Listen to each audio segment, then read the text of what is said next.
Bonjour et bienvenue au podcast de sorcellerie.net. Mon nom est Dead Breeze et je suis en compagnie de Zelda. Coucou, Ah, Zelda. c'est encore moi. Comment ça va? Ça va bien, merci. Et toi? Ben, je vais super bien, merci. Et là, on parle encore de malédiction, c'est ça, hein? On revient sur les malédictions. On termine ça aujourd'hui, je crois. Je crois. Oh, On sait pas. ouais. Peut-être qu'on va être, il va y avoir une malédiction et on pourra pas finir. On sait pas. Oh non! Euh, on va essayer de faire un tour des malédictions, mais de façon un peu plus par pays ou par thème. Et Mhm. avec ça, peut-être juste une petite explication sur d'autres types qu'il peut y avoir. Puis je pense qu'après, on va avoir fait quand même un bon tour de ce que c'est. Fait que vous ne reviez pas en entendre parler dans les prochaines saisons pour tout de suite, en tout cas. Des malédictions aussi, ça existe, des malédictions familiales, générationnelles. On va en voir quelques-unes au travers de ce podcast-ci. C'est Mhm. présent dans beaucoup de traditions, que ce soit chrétienne, africaine, les voodoos, la sorcellerie. C'est des idées aussi que c'est les fautes d'un ancêtre qui ont fait. Par exemple, un crime ou un acte là, de trahison, un pacte qui aurait mal viré. Et ça retombe sur tous les descendants. Ça, on a tout entendu tout ça une fois, dans les films ou les sorcières de Salem qui se faisaient tuer et qui disaient je vais te condamner. Puis, on a entendu. Sur tant de générations, tu trouves un film qu'on aime, Practical Magic, Amour et Magie, là, qui se font dire qu'ils ne trouveront pas de. Oui, C'est un bel exemple, ça, d'une malédiction générationnelle. C'est de la fiction, là, mais c'est de la c'est une fiction. image. C'est une image intéressante là, qui entend une coquerelle juste avant que la personne décède, puis le mari a un accident à chaque fois. C'est sûr qu'ils sont pas Euh, capables de trouver l'amour parce qu'ils sont maudits, etc. Ben oui, c'est un très bel exemple de malédiction générationnelle. On a aussi effleuré le sujet au premier podcast sur la malédiction par la parole, qu'on peut appeler l'imprécation. Puis c'est partout dans le monde. C'est un mot, c'est une formule qui est prononcée, généralement par une personne dans le domaine genre chaman, sorcier, prophète, euh, ou ils disent un parent, là, mais c'est plus quelqu'un d'un peu plus âgé, qui peut réaliser une prophétie négative. Donc, ça serait comme de forcer une idée à quelqu'un par créer cette malédiction-là. Donc, ça peut être quelque chose. Fait que je trouvais que c'était intéressant de savoir qu'il y avait un thème face à ça. Oui, en effet. Mais tu sais, quand tu parles de parents, moi, je peux donner un exemple quand même assez clair. Tu Vas-y. sais, par exemple, quand que on est enfant, on est tannant, et que là, notre mère ou notre père, peu importe, moi dans mon cas, c'était ma mère, puis elle nous dit, je souhaite que ton enfant soit aussi pire que toi. Puis que là, t'as un enfant, puis là, ben, tu comprends un peu ce qu'elle veut dire. Honnêtement, je C'est l'avais pas peut-être un vu peu venir, ça. celle-là. Ah, tu t'attendais pas à celle-là? Non. Ben moi, quand t'as dit mon parent, c'est tout de suite la première chose que j'ai pensé parce qu'on a tellement fait des niaiseries et nos parents tu sais, nous disaient une tonne de choses, puis qu'on se rend compte plus tard que, ah, ben finalement, je l'ai mérité, celle-là. Mais j'avais pas pensé, mais c'est un excellent exemple. C'est ça qui est bien, tu sais, c'est de souhaiter des mauvaises choses un petit peu, là. Puis des fois on l'a, puis c'est pas nécessairement.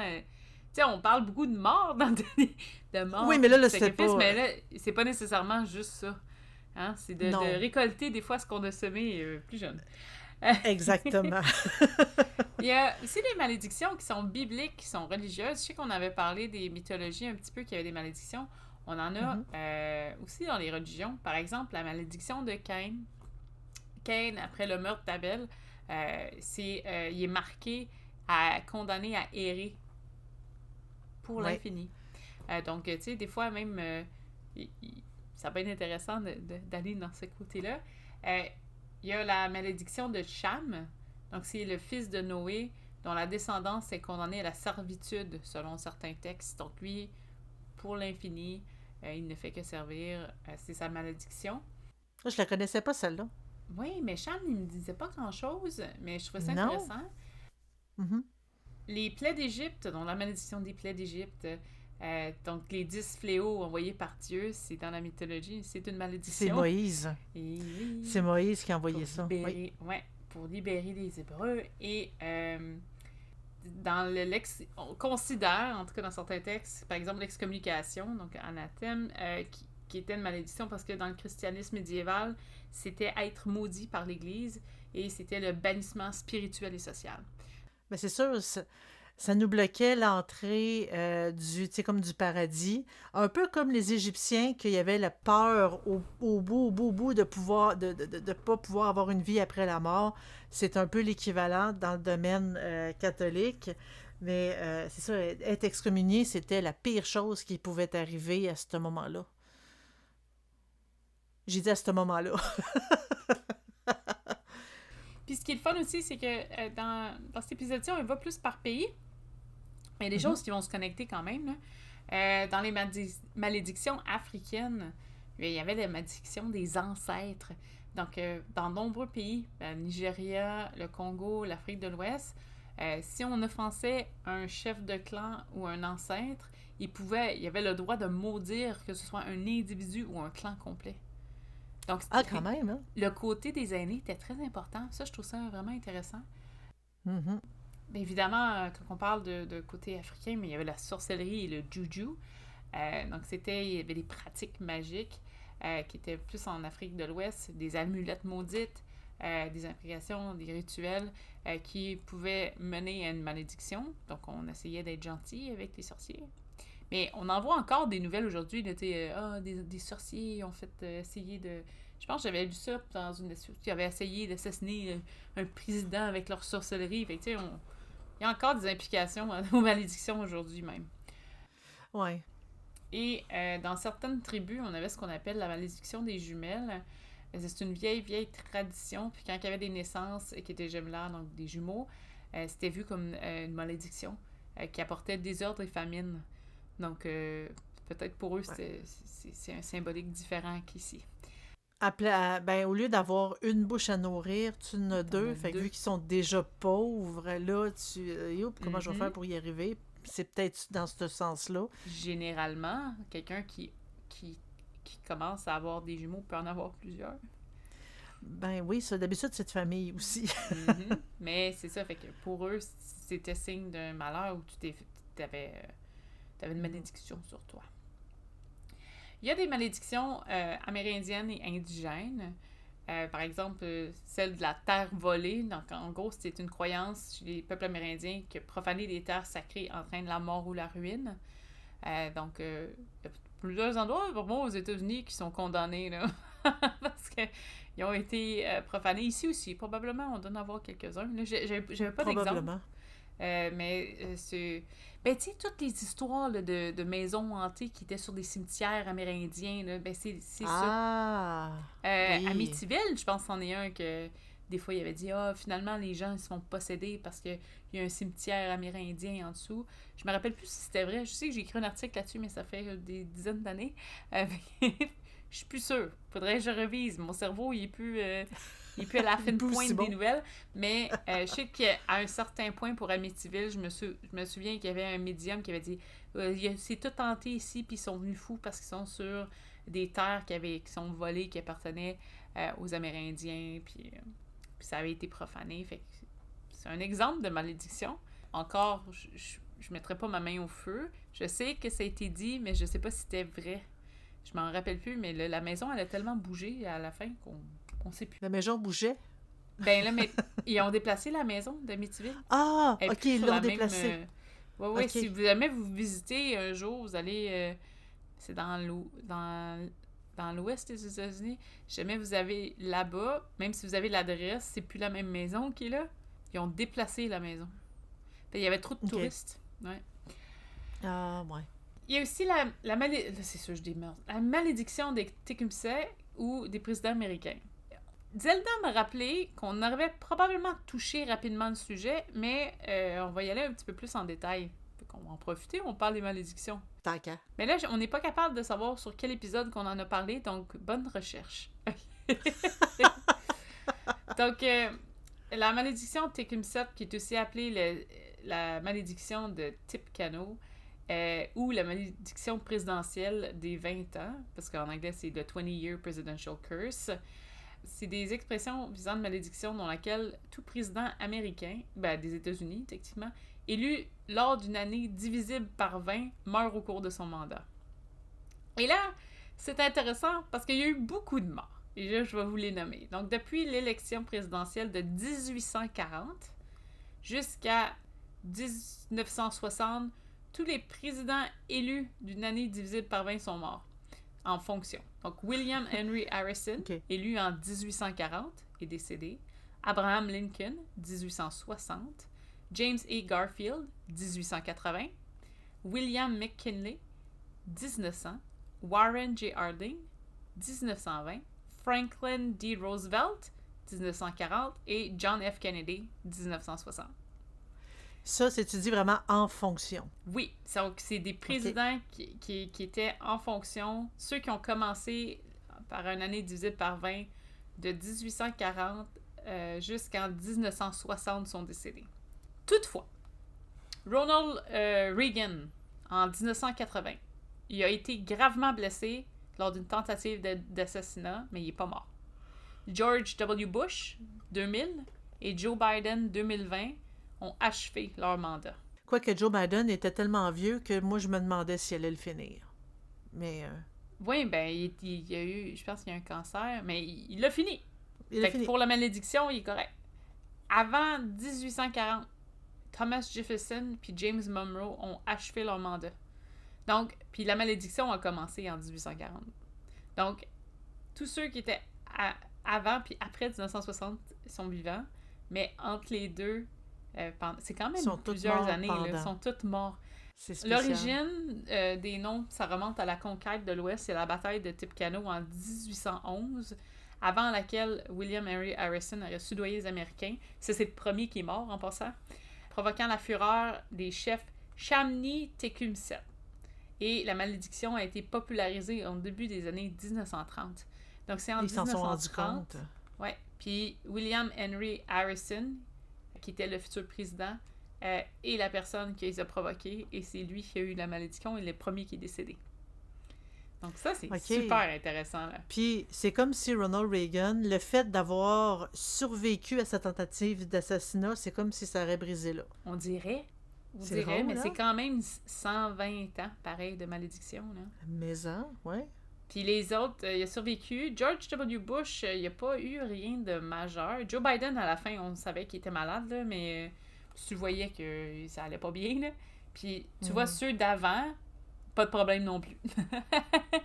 Fait que c'est vraiment cool. Oui. Chez les Amérindiens aussi, il y a des totems puis des esprits qui peuvent être offensés. Donc, briser un totem ou manquer de respect aux esprits attire les malédictions. Donc, on entend que c'est une religion qui est quand même animiste, mais c'est intéressant de savoir que boum, si jamais tu faisais de la profanation. Puis on l'a vu un petit peu plus dans l'épisode précédent, quand il y avait des objets de culte ou des images, des lieux sacrés, bien, ça pouvait créer là, des problèmes à ce niveau-là. Exactement. Chez les Européens, c'était plus du côté, mettons, les sorcières et le mauvais sort. Ça aussi, on en a vu vite fait, parce qu'il y avait des malédictions qui étaient jetées par des sorcières ou des faiseuses de mal. C'était souvent des maladies, de la stérilité, de la pauvreté. C'était pas nécessairement des actes de meurtre, là. Même si on en voit des fois dans des livres de dans les livres de sorcellerie, là, comment bannir une personne jusqu'à l'envoyer à la tombe. Là. J'en ai vu, moi, des fois, puis j'ai pas sûr. Ou il appelle ça, je sais quoi, je pense que c'est le sortilège de l'aiguillette, là. Pour que, tu sais, causer l'impuissance. Ouais, ben, tu vois, de la stérilité, c'est ça. C'est ça. Parce que ça se voit pas. Ça fait mal, là, pareil, pas physiquement nécessairement, mais c'est l'ego qui est très touché dans ces moments-là. Mm-hmm. Il y avait aussi les gitans. L'idée que des gitans pouvaient jeter des malédictions par la parole ou le geste. Donc, la même chose un peu qu'on en parlait avec les chamans, les sorciers. Mm-hmm. Les gitans, ils étaient des nomades, il y avait une culture différente. Donc, des fois, ce qu'on comprend mal, des fois, on le voit un peu plus négativement. Donc, il y avait vraiment ce côté-là que les gitans pouvaient caster des mauvais sorts. La malédiction des Kennedy, je sais que je parle de malédiction européenne, mais c'est parce que ça a commencé en Europe et puis ça s'est propagé. Je vais en parler parce que c'est tellement impressionnant. Puis je sais que ça va prendre un chunk du podcast, mais c'est tellement intéressant. Puis là, il faut que vous me suivez parce qu'il y a du nom là-dedans. J'ai fait comme un résumé juste avant qu'on enregistre le podcast, puis je pense que j'ai perdu Zelda à certains coins, mais c'est pas grave, on va le faire doucement. Donc, la maladie des Kennedy, c'est la maladie qui touche la famille américaine, qui est réputée comme maudite. c'est tous des drames d'accidents, des assassinats, des trucs comme ça. On va les faire un par un. Vous allez voir, c'est impressionnant. 12 août 1944. Joseph P. Kennedy Jr. meurt d'un avion militaire qu'il pilotait et explose en Angleterre. Donc, pouf, un coup d'avion, il est décédé. 9 septembre 1944. Fait que là, on parle de un mois. William Cavendish, époux de Kathleen Kennedy, mort blessé par un tireur allemand en Belgique. 13 mai 1948, donc 4 ans plus tard, Kathleen Kennedy, donc c'est la femme qui a perdu son mari juste avant, meurt dans un accident d'avion en France. 23 août 56, donc 8 ans plus tard. Arabella Kennedy, fille de John F. Kennedy, meurt à la naissance. 9 août 1963, Patrick Bouvier Kennedy, fils de John F. Kennedy, meurt du syndrome de détresse respiratoire infantile. Fait que tu vois, c'est 2 enfants. 2 bébés, ouais. 2 bébés. 22 novembre 1963, le président américain John F. Kennedy, assassiné par Lee Harvey Oswald. Ça, je pense que tout le monde sait de quelle histoire on parle. 5 juin 1968, le sénateur américain candidat démocrate à la présidence Robert F. Kennedy, donc son frère, blessé par balle par Sirhan Sirhan et Robert décède le lendemain matin. Donc, il n'a pas duré longtemps. Il n'est pas mort sur le coup, mais... Non, il a duré une journée. Une journée c'est ça. 23 janvier 1974, Atalia Ponsell Lindsay, qui avait la petite amie de Joseph P. Kennedy Jr. Donc là, on parle la première personne de celui qui est décédé en 1944. C'est sa petite amie qui avait été, cette petite amie, assassinée chez elle. Hey boy. Après ça, en janvier 1984, David A. Kennedy, fils de Robert F. Kennedy, meurt d'une overdose de drogue. En 31 décembre 1997, Michael Lemoine Kennedy, fils de Robert F. Kennedy, meurt dans un accident de ski avoir percuté un arbre à Aspen. Tu sais, c'est pas des morts... il est mort dans son lit, là. C'est tous des accidents, le fou. Ouais. 16 juillet 1999, John F. Kennedy Jr. décède avec sa femme Caroline Bessette Kennedy, sa belle-sœur Lauren Bessette lors d'un crash d'avion. Le 16 septembre 2011, Cara Kennedy, fille de Ted Kennedy, décède d'une crise cardiaque. Ça, c'est celle qui est la plus normale à date avec sa crise cardiaque. Ouais, en effet. 16 mai 2012, Mary Richardson Kennedy, épouse de Robert F. Kennedy, se suicide. Je pense que la note, c'est se suicide chez elle, sur son terrain, là, en avant. That's it. Tu sais, c'est comme toutes des morts bizarres. 1er août 2019, Saoirse Kennedy Hill, petite fille, donc pas sa fille directe, sa petite fille de Robert F. Kennedy, décède d'une overdose accidentelle de drogue. 2 avril 2020, là, on est proche, là. Maeve Kennedy McKean, petite fille de Robert F. Kennedy, disparaît avec son fils Gideon, âgé de 8 ans, dans une excursion en canot dans la baie de Chesapeake. Les corps sont retrouvés dans la baie plus tard dans la semaine. Donc, c'est triste, ça. Ouais, c'est triste, c'est récent, ça. Ben oui. Tous les Canadiens, à date, la plupart, c'est pas tous, parce qu'il y a des gens qui ont été nommés. Il en reste. Regarde, il y en a un à Maison-Blanche, fait qu'il y en reste encore des Maison-Blanche, fait qu'il en reste. Mais toute la famille perd des membres de famille, toutes avec des circonstances aggravantes. Il y a, je pense, 3 crashs d'avion, il y a un assassinat, il y a plusieurs assassinats en tant que tel, il y a un suicide, beaucoup de drogue à la fin, je sais pas qu'est-ce que... Ouais, ben quoi que c'est une plaie aux États-Unis. Ouais, il y a ça, parce que c'est vraiment comme dans les dernières années que c'est des... Peut-être que la crise cardiaque était basée sur ça aussi, on sait pas. Mais c'est impressionnant. Peut-être. Je suis surpris qu'il reste des Kennedy. Puis d'ailleurs, je veux préciser, quand on dit qu'il en reste, dont un à la Maison-Blanche, on souhaite rien, on ne lui souhaite pas de malheur. Non. Je veux juste préciser. Il y a sa malédiction de son côté, il y a rien de... C'est juste que c'est impressionnant parce que c'est non-stop. Ouais. Puis, tu sais, les années sont... C'est tout random, les dates, c'est pas quelque chose qui suit. C'est pas comme les 20 ans de tantôt, là. Ouais. Malédiction en Asie. Donc, le karma négatif en Inde, dans le bouddhiste, les mauvaises actions attirent un destin malheureux dans la vie et dans les suivantes. Donc, si jamais t'es méchant, Karma. t'es bouddhiste, karma vient te chercher. Karma vient te chercher sur plusieurs vies. Donc, c'est des malédictions. Il y a aussi le Shinto qui peut avoir... Je pense qu'il mentionne le Tatari. C'est de la colère des dieux vengeurs. Mais tu sais, c'est la même chose qu'on avait parlé au podcast précédent avec le Les Onryo. Oui, exactement. D'ailleurs, les Onryo, on en parle dans le jeu que t'aimes bien. Phasmophobia. Exactement. Dans les malédictions chinoises, il y a aussi des sorts qui sont écrits sur un papier jaune, des fous talismans. Là, c'est sûr, je dis pas ça comme faux, mais c'est pas grave. C'est ce qu'on appelle aussi des imprécations ancestrales. C'est une espèce de... Si vous allez chercher sur Google des images, vous allez voir, là, c'est comme des symboles, là. Ils font juste comme dessiner... Puis c'est différent, là. Ils dessinent... C'est peut-être juste l'écriture que je comprends pas non plus, mais c'est des symboliques différentes pour envoyer des malédictions. Je sais pas qu'est-ce qu'ils font avec le papier, par contre, là, est-ce qu'il faut qu'ils le brûlent ou est-ce qu'il faut qu'ils le cachent ou ils l'enterrent? J'ai aucune idée. Oui, il y avait pas des endroits où est-ce qu'ils attachaient les papiers, comme ça, dans c'est des au temples. Japon, mais c'est... Ah, ça, c'est au Japon. C'est pas le même... C'est pas nécessairement négatif, là, mais souvent, c'était pour protéger. Oui. Puis pour protéger les kami, mettons, protéger des inondations ou des feux, tout ça. Mais je pense que c'est le même principe, un petit peu. Dans les trucs modernes, mais là, on va passer rapidement, mais on a eu des malédictions, par exemple, à Hollywood. Genre, celle-là, je suis moins sûre, là, mais il y a des morts prématurées de stars qui sont liées à certains films. Là, je sais pas si... le Superman Curse, je sais pas trop c'est quoi. J'ai pas toutes les références. Je pourrais peut-être te répondre.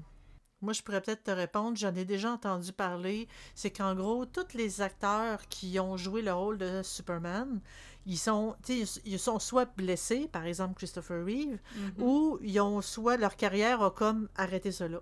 Pourtant, c'est pas Henry Cavill qui a été un des Superman? Oui, lui, son rôle de... lui, il voulait faire plusieurs Superman parce que lui, c'est un gros geek. Ben, je dis gros, il est pas gros, mais je veux dire, c'est un grand geek, cet acteur-là. Mais son rôle, c'est comme arrêté sec. Il a comme arrêté sec, il pouvait pas continuer, puis ils ont décidé de rebooter la franchise. Mais il y a plusieurs Superman, il y a eu des séries où est-ce que les acteurs par la suite, ça a comme, soit que la série elle s'est terminée quand même assez vite, soit que l'acteur par la suite, ben on le revoyait plus.